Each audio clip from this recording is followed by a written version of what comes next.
The point of having the conversation is so that everybody can be a part of the actualization process. And by forcing more boxes or forcing the pedantic or semantic debate, we are only slowing down our organization's ability to continue to grow, enhance, and advance. Too busy staring at the bark to see the tree or the forest. 100%. And maybe this is like my personal rub. There's so many common patterns. And arguing if we need a value structure map or a customer journey map, or if we're going to use a value chain model versus a customer experience CX model, not super useful. The usefulness of it is, do we understand where our customer enters, customer exits, and how we are going to organize? And I think this is like one of the things, Dave, with leading agile transformational work that they've always been really great at is don't be dogmatic to a framework. Don't be dogmatic to a tool. Tailor it to what you need it to be.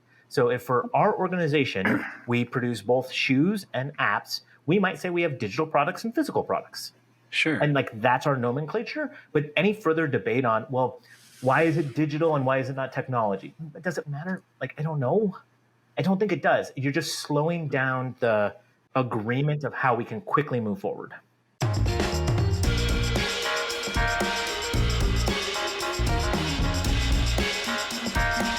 Hey, this is Dave Pryor. Welcome to Leading Agile's SoundNotes. This is a podcast that I've been waiting for months, so I'm really excited that Andrew and Mary are here. We're going to talk all about what is a product and where that conversation came from in a moment. But first, I would like to thank you both for being here and invite you to introduce yourselves to these people. So, Mary, you're like a frequent flyer on the podcast now, but how would you explain to folks who haven't watched all our value stream mapping podcasts what you do?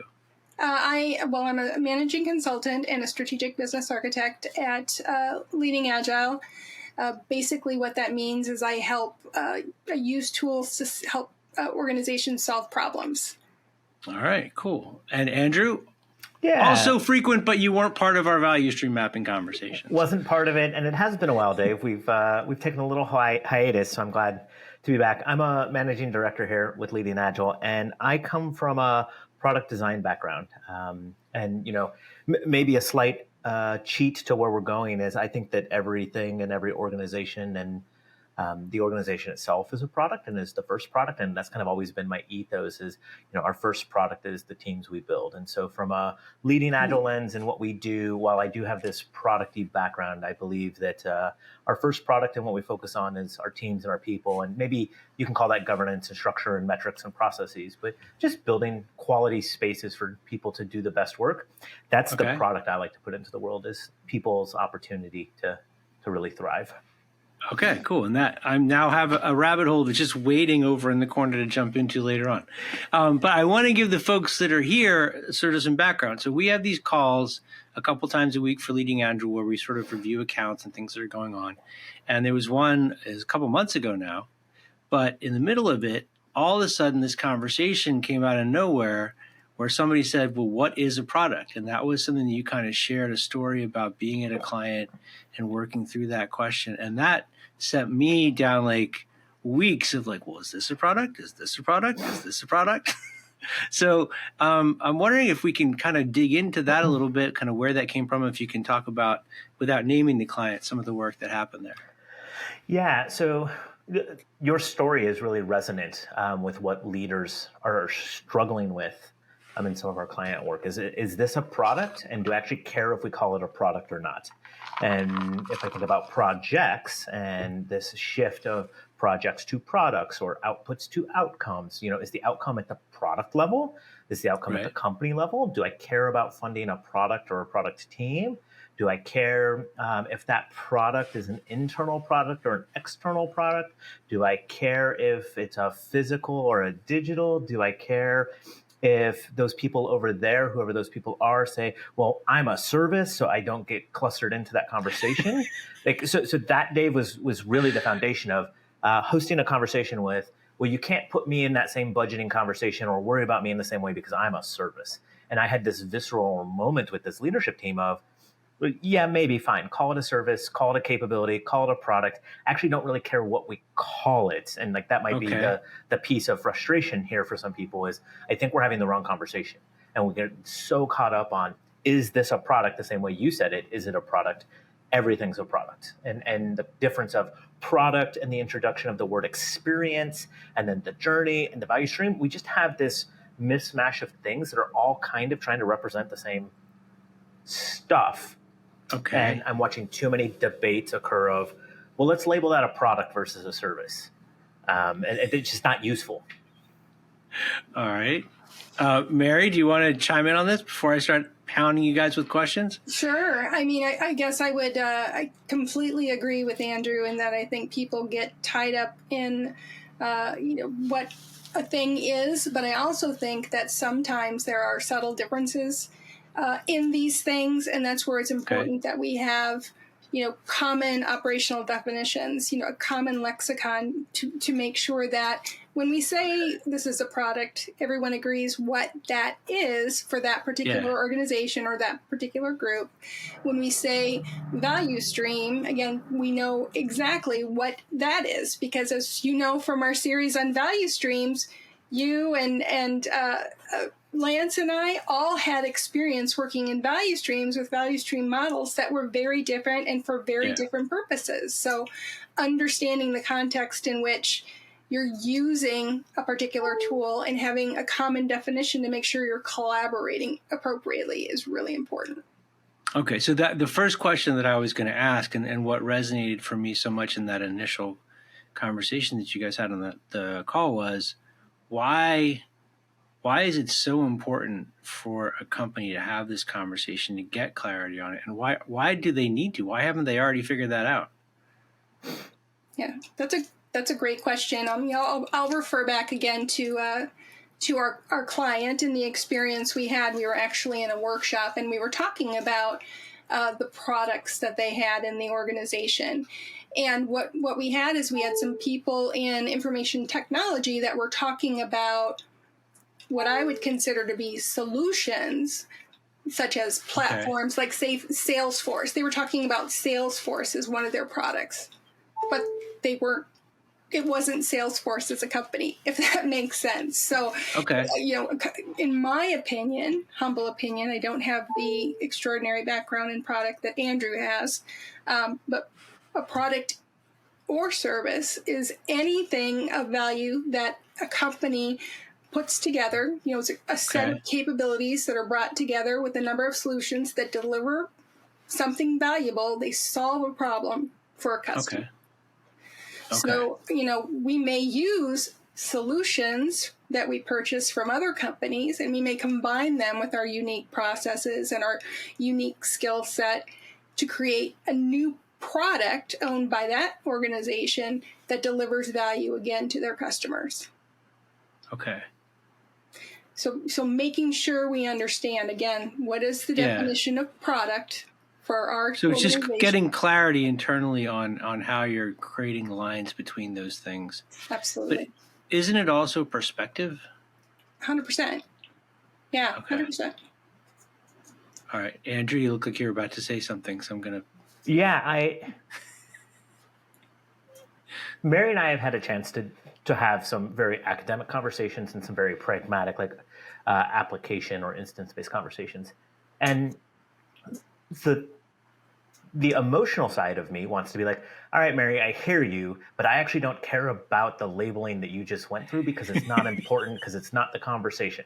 But I also 100% agree with the things she said. And so if I think about the question you asked, why is this a conversation? Yeah. Well, I think the perspective piece is more important. And it's getting the clarity of how much are we arguing internally about product A and product B versus what the customer says is a product versus how we want to organize to build and develop these things. And I think about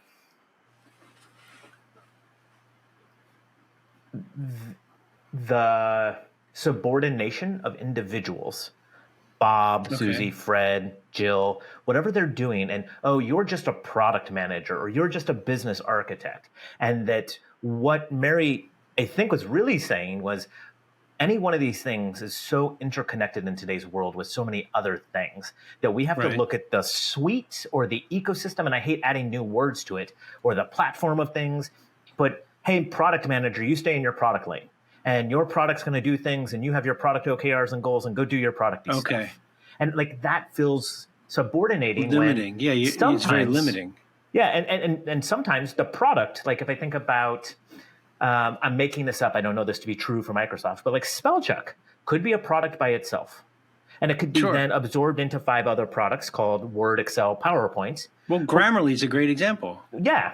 And so there's 100 of them or thousands of them that say to deliver this product, there's a collection of products inside of it. And to deliver this product, there's a collection of products inside of it.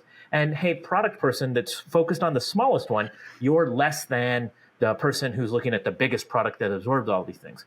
But every one of them individually could stand alone. And so this like nesting of products inside of products, or services inside of products, or products inside of a service to deliver a product. I think about like Peloton. It's a product. Well, okay. All right.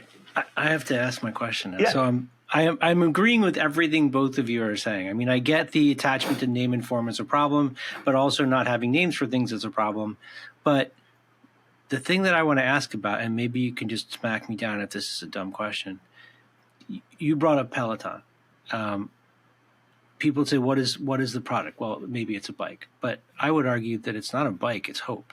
In the same way that Field Notes doesn't make notebooks, they make a promise of your idea being this magical thing that's going to go in this perfect little notebook that you're never going to use because you're too scared to write in it. Do you draw a line there between like a physical thing that you do or use and the emotional content that comes with it? Yeah, I don't, because my definition of a product, service, maybe even a capability, and this is where Mary and I might argue, platform, blah, Everything blah, blah. is connected. Any one of those things, it's what's the value proposition? And the value proposition is we provide you, we the creators provide you with a thing so you can do a thing. And that thing might be 100% emotional thing. It might be 100% in real life, like shoes. Shoes might be emotional for some people. It just might be a means to an end commodity for other people. How the user or the purchaser or the receiver of it interacts with it, we're going to let them own that relationship. And we, the creator of it, are saying, look, we believe this thing has some value to help you do a job. And at the creation of that first product or offering or solution, we might learn that it actually solves 50 other jobs we hadn't really thought about yet. And so do we want to then say, don't use that product to do those things because it's not our one directional thing. It's that conversation. So if you are using Field Notes to shed emotional baggage from your last relationship, and that's where you scribe all your stuff, great. The job you're doing is shedding your emotional baggage and finding yourself again. And it just so happens that Field Notes is a version of that. But you also might have a substitute good or a fungible good that is alcohol or going for a walk in a park. The creators of that park is creating a product for you to do that with. And so it's how do you want to solve the job? Okay. And job definition is both physical and emotional. Okay. So those things are connected, but I just, for the people keeping score at home, half the room is in favor of having clarity within the organization on what a thing is, because we need to have that to have the conversations we have to run the business. And the other side is it doesn't matter. It's all stuff. Well, and I guess I would say with the I mean, that's too reductive. I don't know another word, but putting a name on it limits it and creates like caste systems in the company because of your job title and all the other stuff that goes with that. Right? I don't know that. So that might have sounded like the representation that I think I was speaking towards. Did I mansplain it? Well, I think I miss the representation of why. So I'm with Mary, like at the practical level with this group of people in this company, we need to brand some things, whatever they are. Yeah. This is a product, this is our platform, here's our services. We should probably find common language so that we have a shortcut for communication. And that's the value of the common language, is so that we can shortcut the communication. The other side of it, though, which is what I think I was more indexing to, was, well, that's a hard good, and we create digital things, so we have to call that one a product and this one a digital thing. Like the pedantic academic attribution It's all of product, this global generalization of, well, if it's a SaaS thing, you can only call it a SaaS product, and we don't do SaaS products, or that's dogmatic belief that a product, I can look at a thing, my iPad, right, pick it up and be like, oh, this is a product because it's hard, I can touch it and I spent money on it. Mm-hmm. Where another leader says, well, what about the things we build for our employees? They don't spend money on it. Is that a product? Like that debate, not useful. Giving them labels, super necessary for us to be successful. And the fact that the iPad provides the services to people makes it even more complicated. That's right. And that was kind of where I was going maybe with like the Peloton one of, what's the job to be done for that Peloton for Dave and Andrew and Mary? Well, it might be slightly different. For me, it's being healthy while having someone yell and scream at me. Like the only way I'm going to get motivated is with someone else doing it. For Dave, it might be, I'm going to get healthy so I don't ever have to go into the world of the gym because I hate seeing other people. And so in that, we both buy the physical thing, but the sub products or the other associated products in there or services is like that personal trainer class that I sign up for. That's part of my value proposition. And so there's a product there. There's a group of people responsible for developing the platform that then all of the crazy instructors get on. And there's a group of people then producing the content there, both products. I could just go sell you a Peloton workshop class. I could sell you the Peloton with a screen. I could sell you a Peloton without it. And is there a value in like arguing, well, the digital stuff isn't really the Peloton product, or the app that they use is different? Well, maybe. I don't know. Okay. I don't think so. I think you're right on with that. I think you're right on. And I think our perspectives are the same. I'm talking about the importance of having a common language, especially in an organization that maybe doesn't have the maturity in the product space, right? It doesn't is looking at doing new things and thinking differently. The hope would be that they would be able to evolve, right, and see everything they do as contributing to a product. That's right. Or a service. I think there's a historical frame, Mary, that a lot of people and companies have said products are things that our customers buy. And while that might be one flavor of it, I think that the evolution and shift, and Dave, this is what really sprung the conversation, is we can produce a product that never interacts with our customers because it is a service that another team inside of our organization uses to deliver the product that they're actually building. And so if we choose to build our own CAD software so we can design our own shoes versus buying that capability, as Mary talked about the solution, they're both an offering we have so that the teams internally can develop effectively the shoes they want to do. And so inside of the frame from the customer, and this gets back to your perspective, I'm a brand new shoe company and all we produce is one shoe. So that to the customer, there's one product. It's this shoe in different sizes.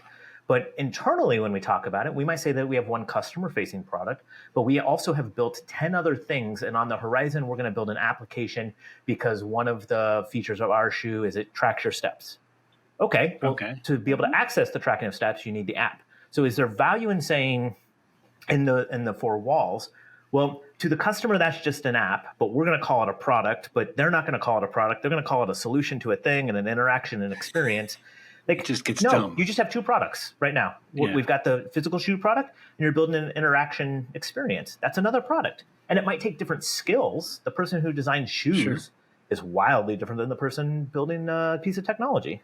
And I think that debate is where like the pedantic nature of some of these leaders of like, well, don't be calling my product people technology people because they're not. Those are physical product designers. What's the argument for doing that? What's the argument for being pedantic? I work at a company and I want to make those pedantic statements. Why do I want to do that? How does it help me? Why are some of them listening to this and going, nope, he's wrong? Yeah, I think some of it is dogmatic belief and avoidance of the reality of how interwoven services and products and digital and physical are becoming, and they are losing Okay. that individual is losing span of control or budget, and they're trying to create uniqueness in that. And I think that value of uniqueness of we are special and nobody else is, so therefore call us a different color of unicorn, because we all can't be unicorns. We have too many unicorns, but you don't have enough of the purple unicorns, and I'm the purple unicorns.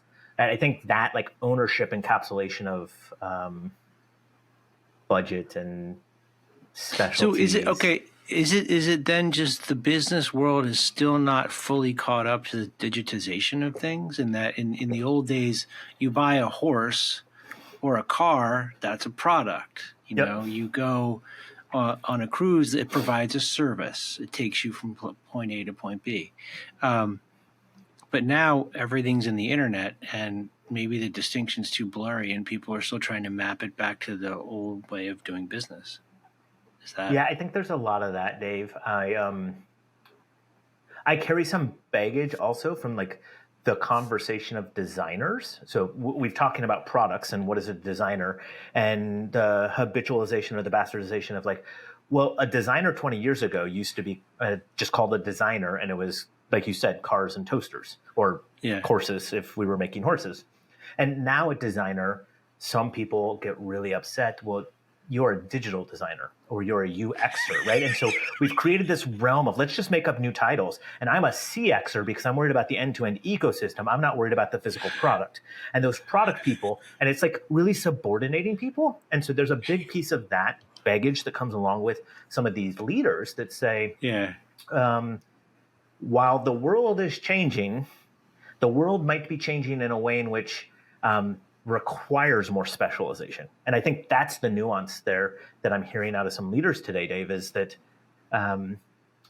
when we don't be pedantic and when we don't go debate these things, you're going to get the wrong person. And maybe, right? Like, how many times do I have a design friend click on I'm a product designer job description to find out, oh, it's physical product and I'm a digital designer? Well, why can't we just get better at like digital product design versus physical product design? Or I'm an industrial designer or UX or whatever these things are. Because the same thing happens with the product managers. I've got some clients that produce both physical and digital things. And the CEO was like, why can't I just move Susie from this to this? Well, Susie's never understood technology in her life. She's really great at the physical world. So you can't just look at your org chart and say, I've got 26 product managers and I only need 22 of them. Well, you might need a distribution of certain things. So you can't just cut 4 of them in that story. You might have to cut 12 of them because they have the wrong capabilities. Okay. I have questions, but Mary, do you have any retort here? No, I'm just enjoying learning about Andrew's It's a shame there's no passion behind what Andrew's saying. So with what you were just saying, there was one thing that I got stuck on. Like the first is that, in a world where we seem to be so focused on removing labeling from people, this is the exact opposite of it. But I can see where if I was hiring a designer, them having a background that evidenced expertise in creating like stuff for screens, small screens, would be very different than a designer who is accustomed to designing like office space. Maybe, right? But I also worked with a designer who, to teach people how to build websites, took them to a motorcycle exhibit. So maybe it's how you approach design. Yeah, I think there's probably some conversation of the maturity of where someone is in a career as well. Are you focused on the solutioning of it, or are you focused on the problem framing of it? And the of it could be a full experience. It could be a physical product or digital product. I think that as you, and this is now like, oh, I'm just a strategist, because it's actually not about the solution anymore. It's about finding the problem space. So we can just obfuscate all that. And I'm a strategist, and I could be a strategist that pays attention to physical and digital all at the same time because I'm that good, similar to your motorcycle thing. Like, I think all of that is true. And so is it more about entry level or frontline association to this? Maybe. And I think the middle does a much better job at getting this, but then the senior leadership really struggles with it again. Or is it really just insight? The people that can see around the corners and understand that whether you're looking at a piece of office furniture or a web page or a motorcycle, it's all just design and it's all the same thing and it has to serve a purpose and be, utilized by human beings. Well, yes, and that's exactly why Mary and I so quickly aligned together on these things, because what you just said is what Mary and I believe. You have to have some skills and you have to be able to do this, and there's a job out there and you got to figure out the best solution. And from a capabilities lens, sometimes you need technology to do that. Sometimes a human doing it is a better thing, or a more optimized process. And so that's where like that flavor comes in of, yeah, what you said is spot on. And too many times we're not giving our employees the space or the tools to exercise like that. Nope, you own product X, go solve product X. And don't even ask about products Y and Z, because those are somewhere else. And to like isolate the creativity or the product or the architecture or the capabilities into these specifics. And this is probably a precursor that Mary and I went round and round on, is do capabilities build products, or do products build capabilities? And do capabilities cluster together to deliver something and you buy that thing? Or do you then flip it the other way? Like, which is actually the chicken and egg piece? Because many times it's capabilities come together for a product comes together for a new capability comes together for more product, right? And so it's this nesting thing of, doesn't matter where you start. And I think that's the thing that Mary and I both agree on is, and that's kind of what we're seeing. I'm just going to throw AI out there because it seems like an example of that, where like you build functionality like Grammarly that gets rolled into something else that's part of something else. And it's just, we're building things on top of things, which Agile people should seem to like. But if I was trying to think like an investor, I could see where I might want to differentiate between types of products or types of services, so I can focus in on particular markets. 100%. And I think that that's part of that strategy to execution conversation, that if a group that's doing that away from the product manager or the product is making those decisions, they're making ill-informed decisions. You're going to pull on my heart into a different direction now of like, is the strategy concept a function that an organization has, and then product managers absorb it? Or is it a service? Or is it a shared responsibility that's decentralized into your product people, into your architects, into your engineering leads, and strategy is a cross-functional thing, right? Different patterns could both be successful. I'm not claiming, I don't think I've claimed yet that like there's one right way to articulate this, the same way that there's not one right way to build anything. Some organizations will only be successful with a directive dictatorial leader. Okay, cool. But that's not the organization I want to work for, but there are plenty of people that do want to be in that organization. And so similarly here, some organizations will embed, and this gets into, I think, your call out. I think the speed in which technology is moving and the representation of products nested inside of other companies' products, nested inside of other company or teams' products, is why this is the hot topic. We can encapsulate it for me and my company pretty easily. But then, like you said, with Grammarly, when it goes into a different tool that then is sold into another tool, and that's true with like Salesforce. Think about, I buy Salesforce and I'm buying 26 integrations. Well, those integrations are just products. I could probably go buy them by themselves. And each one of those integrated products already has absorbed 20 other products. And so me as a user, do I actually know what product I'm using? Well, no, I know the interaction or the experience I'm having. And that perspective is maybe another messy aspect of this. Okay. So I want to ask, this just popped into my head. I'm not sure it's going to work, but I get on a flight. Let's say I'm flying overseas. They bring me my meal. Now my flight, I've purchased the flight, right? But there's the experience of being on the plane. And as part of the meal, they bring me a particular brand of wine. That wine is a product. Yep. The flight is a product. The experience I'm having, service or product, whatever you want to call it.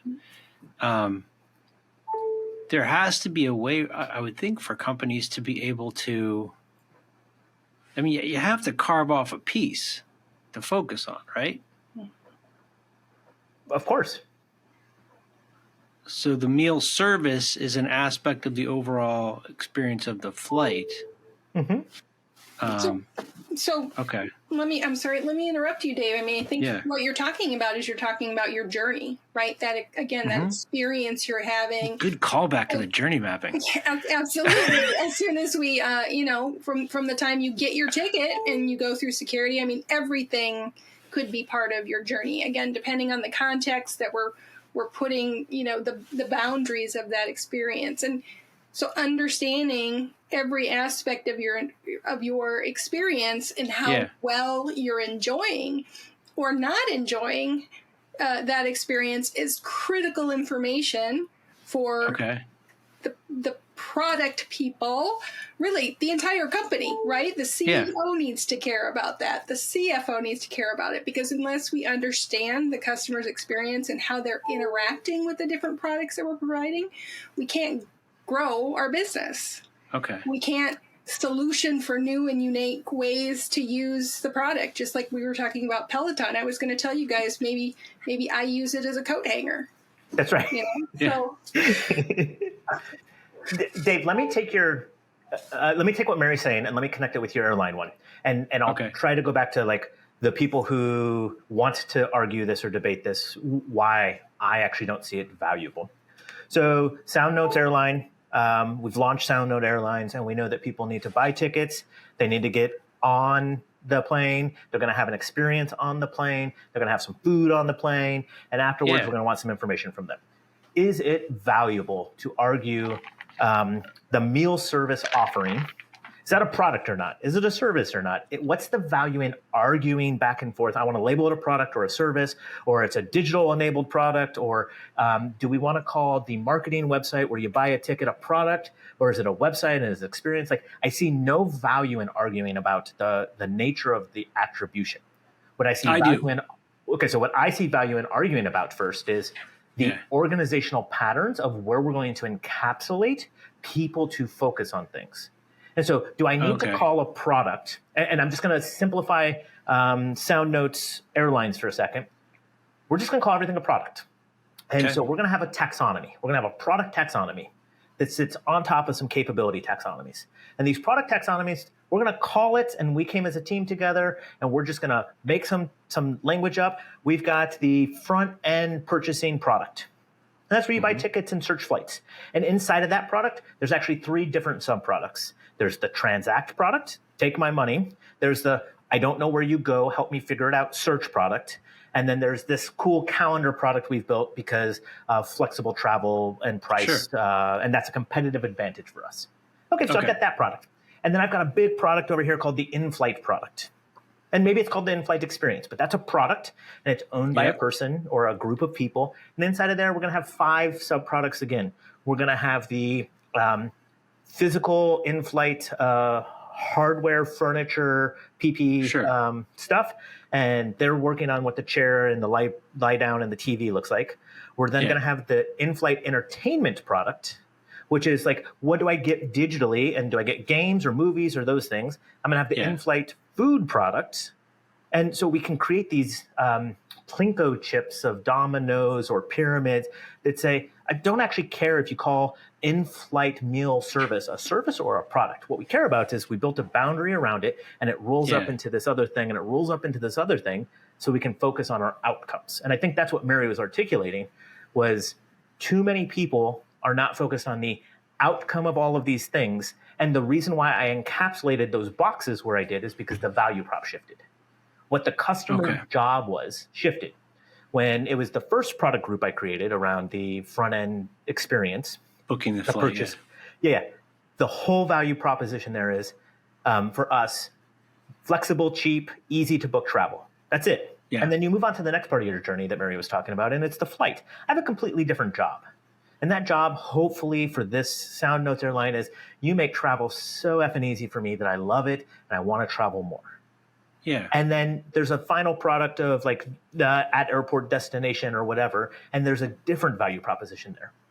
And at some point, we might vertically integrate and go launch another product that's the post-plane last mile travel. So we're going to build our own competitor Uber. That's a new value proposition. So we're going to encapsulate the value propositions and talk about the jobs. And for me, don't care if you call it a product, a service, a digital, a physical, an ecosystem, an experience. Sure. But too many people are indexing to that debate. Okay. Or that's my perspective. They're indexing to the debate of, no, that's a service, and it has to be clustered over here underneath Johnny Service Leader. Okay, I think I want to argue with it a little bit, but Yeah, Mary, let's do it. are you completely on the same page with Andrew on this one before I chime in? I understand what Andrew is saying, and I certainly appreciate it. I don't know. Again, I keep going back to maturity and what I've seen in organizations, and I think what Andrew is describing to me is like a utopia. It's let's make sure everybody, understands that we're all here for a common goal, right? To satisfy the needs of our customers. Mm-hmm. And everybody understands how to play well, right? Because what I think some of the frustrations are, Andrew, is that it's frustrating when you're trying to help move an organization forward and the CEO or the CIO or the chief product owner is talking about what things mean, not really focusing again on what are the problems that we need to be solving as an organization. So it's kind of this discussion to me was a little bit more philosophical than I anticipated, but I mean I completely agree with Andrew. I just don't know if it is reasonable. So I want to climb on that because I think I am closer to you. I understand, Andrew, what you're saying, and if I'm part of it's like a very holistic systems view of all these things together and all the pieces, and we're all aligned behind the same deal. Just like the guy sweeping up at NASA, he's putting people on the moon. But that's right. I'm a middle manager who wants to get promoted, so I have to be able to show you how the thing I'm in charge of is better than it was before or better than that other guy's stuff. So I need a box that I can climb out of. And if everything is the same, I can't do that. Yeah, I'm arguing for like lesser angels here, but people want that. They need that. Yeah, my only reply back is going to be a philosophical one that says, it's two fingers philosophical response. If you're in the organization where you're fighting out of the box, you're not having this conversation. And that goes back to what you were saying earlier about trying to create humane organizations for people to work in, right? Yeah, that's right. And it gets into the work Mary does and the work Leading Agile does and some of our clients. There's a spectrum. There's a spectrum of we just need to build better shit and get it out the door faster. Okay, there's a place for that. Plenty of people need to be better at building their stuff. And I would even go further to the left of that conversation. Just predictably build whatever it is they're being told to build better. And then there's we need to probably build the right stuff. And then we need to focus on the right problems. And then we need to focus on being the organization that everybody wants to be a part. Like there's radiant layers of that for me, Dave. Yeah. And I don't know that this conversation holds weight and water and is successful inside of the IT organization of a Fortune 50, where I'm talking to the CIO who's focused on their thievedom of IT. Totally with you. But I do see a shift in sentiment. And maybe this was an assumption I made that everybody was focusing on. And it might not be true. That there's a shift with all of this projects to products, outputs to outcomes, blah, blah, blah, blah, blah, blah, blah, that we have a better strategy and a better alignment to our strategy, and we all understand where we're going, and we're working cross-functionally, and the speed of decisions have to change, and what we did yesterday. And in organizations that are taking the word agile and turning it into business agility, or they're taking the idea of outcomes away from a functional outcome to an organizational outcome or a customer expectation outcome. The debate of product versus service is not useful. You're absolutely right, Dave. I've got a handful of clients in the recent year that, like Johnny and Susie inside of middle management of the IT organization, want that promotion, and their organization actually doesn't care. Oh, that's a loaded way to say it. Their organization actually doesn't care about the outcome. They probably do, but their behaviors aren't allowing the organization to really care about the outcomes. Having this conversation is futile and a waste of all of our hot air. Okay. So when we started, one of the things I wanted to try to get to by the end was a way of explaining to a company, because this, what I took away from your initial conversation was it's really important at a company to sit down and talk about, when we say product, what do we mean? And I get that, or what I'm kind of coming away, and the thing I want to check in with you both is, it's important to have that conversation so that you can hopefully eliminate some of these boundaries that are unhelpful that people are putting in there because they just like to draw boxes around things. Is that fair? Yeah, I think that. Like, you're not having the conversation to create more boxes. You're having the conversation to get rid of the boxes. Yeah, I'm going to try my language and repeat back to you what I heard. Talk like a grown-up. The point of having the conversation is so that everybody can be a part of the actualization process.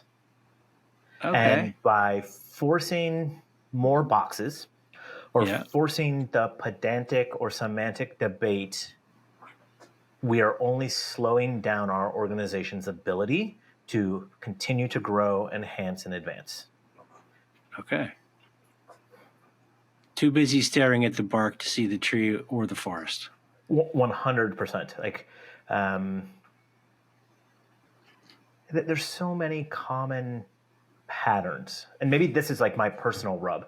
There's so many common patterns, and arguing if we need a value structure map or a customer journey map, or if we're going to use a value chain model versus a customer experience CX model, not super useful.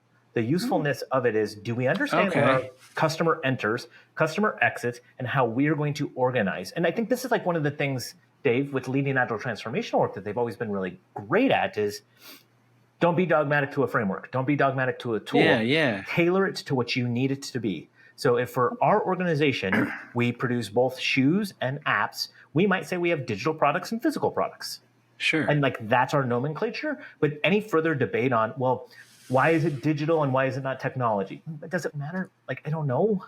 I don't think it does. You're just slowing down the agreement of how we can quickly move forward. So the parallel that just sparked for me when you were saying all that was, this is sort of like in an organization where I have a team that can't deliver in a sprint, having an argument about whether they should use story points or gummy bears or dog sizes when they estimate, completely stupid. Correct. Okay. Exact same pattern. If you were to pattern what you said in the leading agile vernacular, the delivery tier debate about t-shirt sizing versus dog points versus Fibonacci numbers is equivalent to, at the portfolio layer, arguing if we're using a value stream map or a pineapple map or a customer journey map, and if we're going to label them products, services, or platforms. At the end of the day, we just need to find an agreement on the structure piece of it. Okay. Get over the debate so that when we say this is a product in 6 months, I don't have somebody say, nope, it's actually a service. Like that finger up in the air 6 months later when we're doing a quarterly business review to say, well, hold on, it's actually a service. So we need to look at the KPIs differently because we have a set of service KPIs versus product KPIs. Like that domino that ultimately occurs of like, no, service KPIs are different than product KPIs. You're so output focused again, as opposed to the outcome KPIs. Yeah. Like that's the pattern. Again, back to your velocity was 12. Well, don't compare my velocity to that team's velocity. It doesn't really matter. Yeah. Okay. I'm glad that we got to that part because now it makes a ton more sense to me. Hopefully for everyone else who's listening. Mary, do you have any final thoughts before we close this one? I mean, did we cover the topic okay? I think so. I think I'm going to have a couple more one-on-ones with Andrew just to make sure that we're on the same page because, and again, I think I just need to There is no page. Right. What is a page? There is exactly. No page. It's a part of the product. Absolutely. Yeah. Well, what I'm hoping is that there's people out there that are as passionate as Andrew is about this, and I'd love to see what their comments are. Because maybe we'll have to come back and do this again. I'm really curious, awesome. Dave, for the listeners, like what is their definition of product? And like I know that I've just like unwound 45 minutes of conversation now of like, hey, you tell me what you think a product is and let's argue about this because I'm curious where your argument is. Well, Like I'm very interested, and I've been out doing that on a personal level the past couple of weeks. And my design friends are like, wrong conversation. Don't ever have that conversation. My technologists are like, it's the thing we build and we put into the world. And then I've got a whole cohort of people that's like, I don't even understand what you're trying to ask. Like, why do we care about this conversation? Well, I think it's important. So one of the because Tim Zach was the one that kind of clued me into that part of it. Yeah. And the thing that I was talking with Mary about, like if I buy a product from Apple, there's the device that I buy, but every aspect of that packaging, I would argue, is also a product in itself because it's part of that whole experience or journey, whatever you want to call it. Exactly. I mean, even the way that the little plastic thing attaches to the other side of the plastic thing, that somebody spent time on that. All products, and if they were done in isolation, which I think is back to kind of my core, well, we're the paper folding product team, and we know the best way to do it. But then the team that's responsible for the cellophane team, if those two things create a counter experience, the grander product is not as great. And so the cellophane paper product team and the paper team, and then the iPhone team, if they say, well, we have to ship this thing with 3 millimeters of styrofoam around or else it's going to break, right? If all of those things aren't coming together, and if then we got to hire a styrofoam manager. That's right. And if we're letting every team locally optimize, we're just producing garbage, or have the potential to produce garbage at a slower rate and not be viewed as solving the problem. Yep. So systems thinking through a design lens. I think it's just systems thinking. I like the design piece isn't super relevant to me. I think it's systems thinking for outcomes. All right. This was really fun. And I could sit here for hours, Dave, right? And we could pull on 100 different threads of this, because I think this is the edge of where businesses and leaders and strategy, like I think this is really connected into like where the word strategy starts to play in, because the strategy of your org tomorrow and the strategy of your org today are probably not the same as what they need to be. Like there's going to be some deltas. And if the strategy is build better things for the customers over there, and we just assume that the structure today is going to get us there, I think we're missing like a large component of the concept of strategy. Our strategy is, we need to restructure, and this thing that was our primary product is now going to be a child product, and it's going to be inside of a thing. But that doesn't mean, hey, product manager, we've demoted you. Your product's still really valuable. And I think like that nesting nature of it is what really causes dissonance for the people in the organization of, they got more money, therefore that product's better. No, it might just be where it is, and the skill set competencies to get us to where we need to go, that product still is relevant. Yeah. That sounds great. Well, Mary, if people want to get in touch with you, what's the best way for them to reach you? They can reach out to me via email. I'm at mary.lloyd@leadingagile.com. Okay. Or LinkedIn, right? LinkedIn, absolutely. How do you spell Lloyd? Because I always mess it up. Lloyd, 2 L's. That extra L is critical. So please include the extra L. They would think you just didn't want to talk to them. You would never reply. Would love to talk to y'all. Andrew, what about you? Same as Mary, LinkedIn, or andrew.young@leadingagile.com. I love having coffee chats with people, if you can't tell. At any point, if you want to have a conversation about this, we eat this up. So Mary and I would love to, and Dave even would love to jump into coffee chats with people about this stuff. This was a really fun. I'm tempted to ask what you're going to have for dinner, Andrew, but I'm worried you're just going to say food.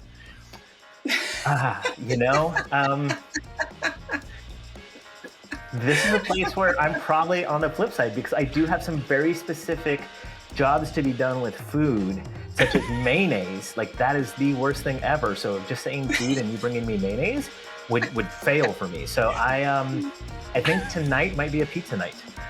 All right. Well, there you go. That's good. Excellent.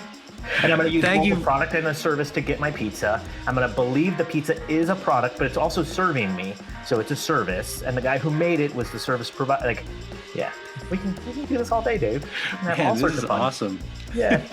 Thank you. We should have, well, never mind. I'm going to stop now. Thank you both for being here. I really appreciate it. And please leave some feedback. Let us know what you thought of this one.